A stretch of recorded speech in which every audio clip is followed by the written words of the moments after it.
ایران کے صوبے کرمان اور جنوب مشرقی ایران میں اسکولوں کی فیسیں نہ ادا کرنے پر حکام کے ہاتھوں کوڑوں کا نشانہ بننے والی ایرانی بلوچ لڑکیوں کی ویڈیو سوشل میڈیا پر وائرل ہونے کی وجہ سے وسیع پیمانے پر غم و غصے کی لہر دوڑ گئی۔ اس ویڈیو ٹیپ میں ان لڑکیوں کے بیانات بھی شامل ہیں جو بلوچی لہجے سے مخلوط بڑی مشکل سے فارسی زبان بول رہی ہیں۔ انہوں نے اپنے بیان میں اس بارے میں تفصیل بتاتے ہوئے کہا کہ تنگ دستی اور غربت کے باعث اسکول کی مطلوبہ فیسیں نہ ادا کر سکنے کی وجہ سے اسکول کے پرنسپل کی جانب سے ہر لڑکی کو 8 کوڑے مارے گئے۔ ایک طرف ایرانی ویب سائٹس نے اس ویڈیو ٹیپ کو ہاتھوں ہاتھ لیتے ہوئے کہا ہے کہ یہ سانحہ بلوچی آبادی والے صوبے جنوبی کرمان کے شہر رودبار جنوب میں رونما ہوا ہے، جبکہ دوسری طرف پاسداران انقلاب کی قریبی ویب سائٹ تابناک نے اسکول کے پرنسپل اور علاقے میں محکمہ تعلیم و تربیت کے سربراہ کے بیانات کی بنیاد پر اس واقعے کی نفی کی ہے۔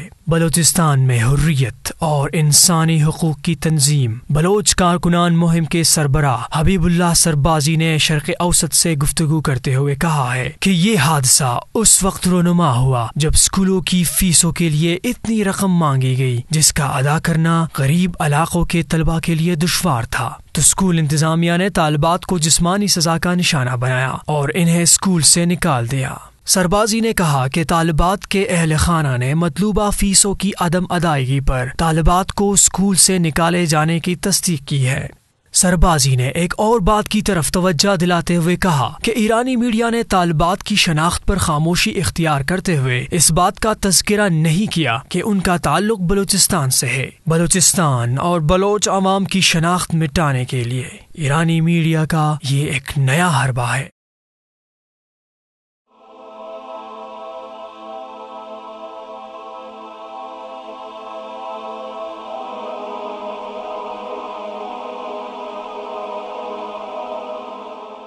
ایمان